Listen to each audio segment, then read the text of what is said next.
comment tu as trouvé l'équipe? Est-ce que c'est possible de te voir aussi dans les matchs à venir dans le senior? Oui, c'est possible. Je trouve l'équipe très très bien.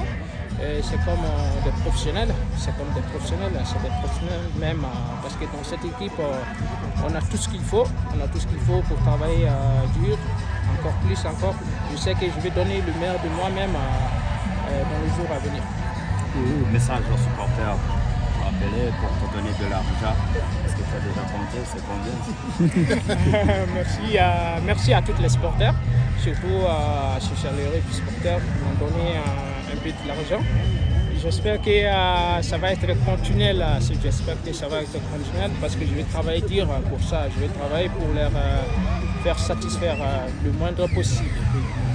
Merci à vous. Coach.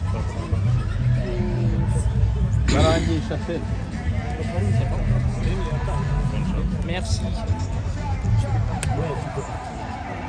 Afite discipline. Siarichishe Hakim. I'm not good. Not good. Anondi. You lied to me. Here.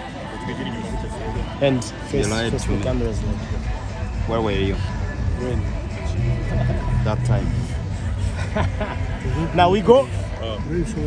Coach, 1-1 is the result, but you can tell us about the performance. The first pre-season game, a draw. How was your boys? First of all, I would like to thank the supporters for coming in numbers and helping the guys in terms of supporting. When it comes to a team, as I've said before, it's our second week of pre-season. It's the first match today for pre-season. So far, so good, but we're still lacking a lot of aspects physically, and as you know, tactically, we still not having the main man. But in terms of the guys physically, for me, they're still low. We're still gonna need to improve more and more because of as you've seen, the guys have played in segments, not in full in terms of 90 minutes. We played them in 25, 65, trying to balance because it's very dangerous for any player to finish 90 minutes in this first game of the preseason. Comment on performance of your new defender Omar and also your striker Adama Bagayoko? These games, they are very dangerous, to be honest. I would tell they are very dangerous, especially when it's a pre-season because of it's still a preparation. It's still a preparation. I'm not excited with the first pre-season games because of we still have more and more pre-season games to play. Approximately 7 to 6, So it's very important for our players to keep level-headed and focus in terms of loading their fitness. What's next in terms of next matches? What's next? Next is training on Monday. Next matches. Oh, the next match is after this week. We're still gonna work very, very, very hard because of this week. It's a progression week. It's gonna be very intense and hard for the players, but we keep on working. We have to. It's our job. Coach, you were here last season and this season probably 100% will be there. Compare the two teams.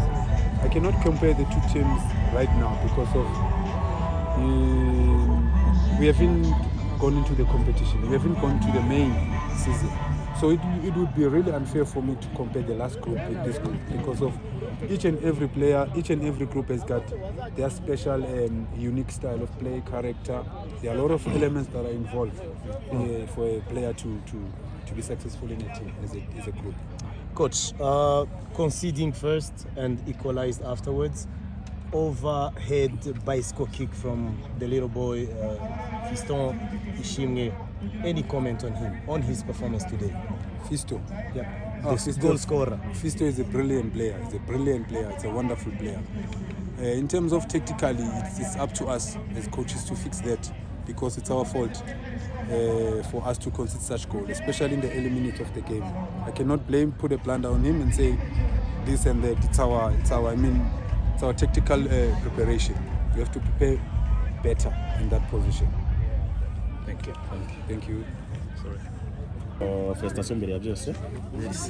Hanyuma match ya mbere yawe mu ikipe ya Rayon Sport utsinzemo igitego, ni match yageze gute Kiregetse?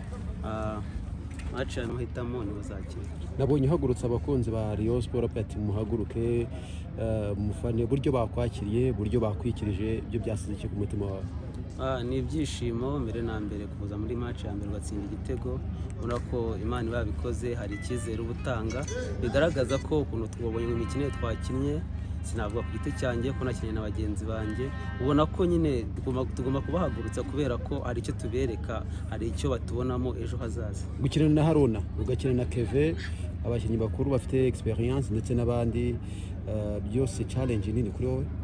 Ahubwo ni ikintu cyiza gukina na bakuru banjye, gukina n'abantu wenda wakuze ufana, ni byiza kuko hari byinshi bigiraho, cyane cyane hari byinshi ubasha, kuko wowe ugifite aho ushaka kugera wenda bageze, hari kinini ubigiraho kugira ngo uzagere hahandi bari cyangwa unaharenge.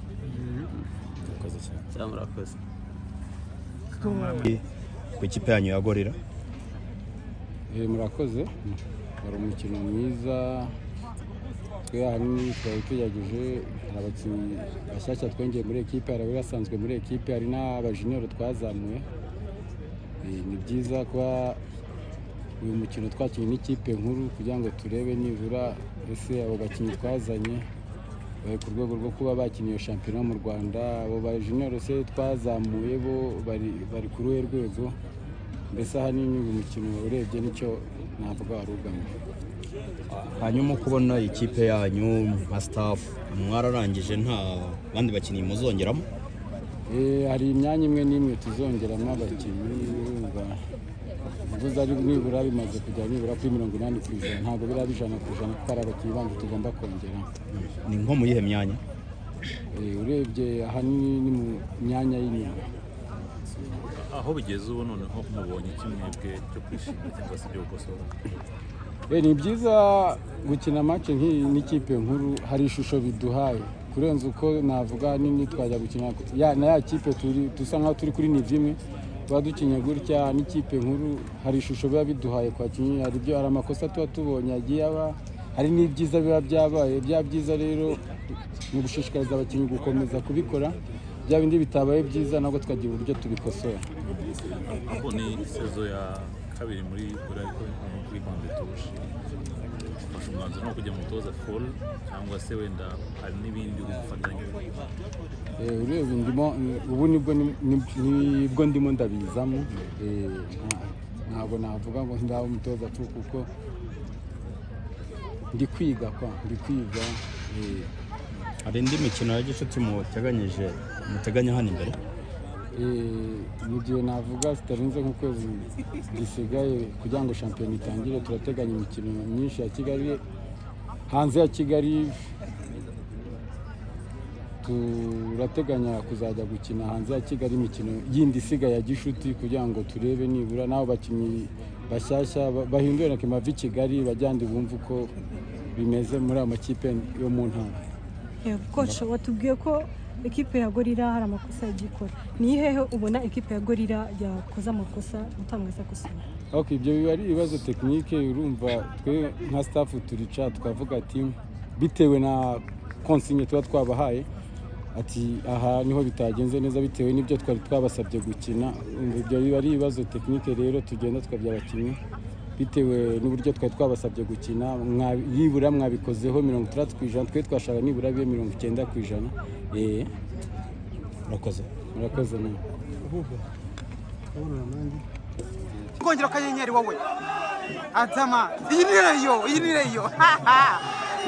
Reyo Omar, iyi ni Reyo kuba ari Reyo gusa byonyine. Omar Mweres not bamwita Omar. Pour les fans de Rayon Sport, qu'est-ce que tu vas dire? Mais juste le truc, on est content. Et ça montre aussi qu'ils sont avec l'équipe. Donc ça, c'est juste une fierté pour nous, d'être aussi de représenter Rayon Sport. Qu'est-ce que tu vas dire pour le président ou pour les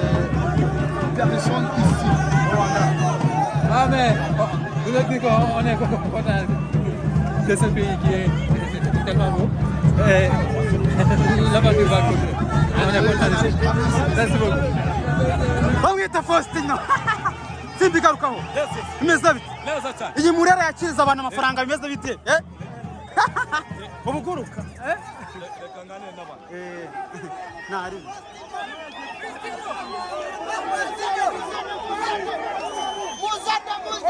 muracyashaka gutanga amafaranga mwe uzane wewe uzane umuntu afata amafaranga uzane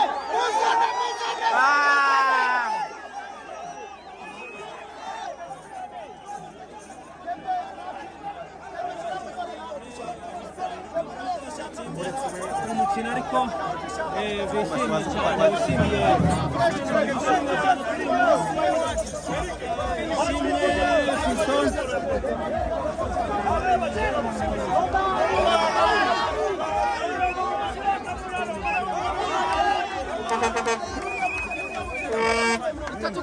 n'umunyamari utabagarago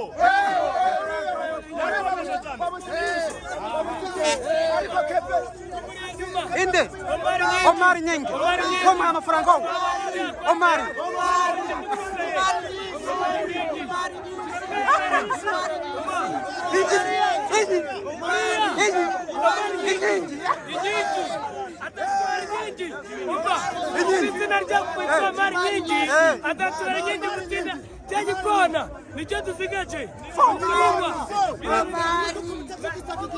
Ninda muntu gushimishije hano wowe ngewe ikipe yose ariko hari umuntu wabikoze cyane kurusha Omar uriya mu defenseur Nyingi uriya we rwose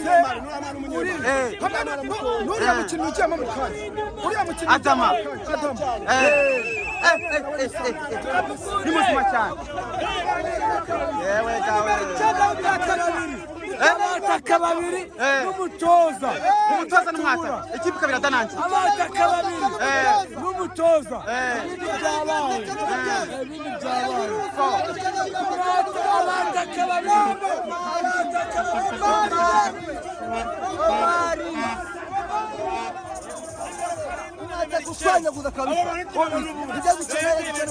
bamwita nde Kimeze bita Abdul. Wamonye kabisa. Abdul. Naam. We tuganira dutuje niko bisanzwe sibyo? Equipe wayibonye. Umutarama. Equipe ibonye ite? Ninde muzi mubonyemo iraburi twagira. Omar turamugaruka mu kateze. Uriya mwana w'umunyamari bashyizemo we. Atama. Ni muzima. Uriya mwana ararenze. Bagayoko. Urabona ko ni umuhanga cyane. Icyo nasaba Jean Fideli kuko yakuzanira umutoza Robertinho n'umwataka dukeneye umwataka atake de poti umutoza mwamaze no kumwitiramo ni Robertinho nari bizira mushaka kumva mwese nari bizira mushaka ikipe abana babaza umupira dukeneye aba umwarimu ubigisha umutoza w'abazamu ni sawa Mazimaka nta kibazo dukeneye umutoza Robertinho no twishizemo biranagoranye kuba twakumvura umutoza waza gutoza Rayon Sports isaha dukeneye impinduka muri Rayon Sports ngo twazibonye abakinnyi bashasha dukeneye umutoza n'umwataka mbere na mbere nyinshi cyane byagaragaye ko twaburaga umwataka urangiza mu izamu abandi bakinnyi ni beza barishari hagati wabonye mu Bishari ndashimiye mu bishari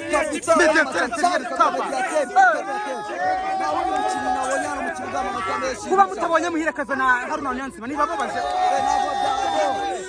bazaba bahari abakunzi ba siporo bari babategereje ariko n'abandi bakinnyi bakinnye neza bitwaye neza ntabwo birarangira ariko bizaza kuri edeyi tugomba kuzabona andi maraso mashyashya umwataka rutahiza uruba amagambo abakunzi ba siporo bose bari kumwe turi kuvugira tugusengera umugozi wo dukeneye Robertinho n'umwataka de pointe umvise icyo dukeneye kabisa niko bimeze tubona kuba utabonye nuzi Haruna Niyonzima na Olivex na Nose na Mwirekeza reka mubwize ukuri muvanye twabuze Haruna tubura na Keve Muhire ariko bara bose bigira baganje ikintu mvura n'abataka babiri n'umutoza niyo batahara asante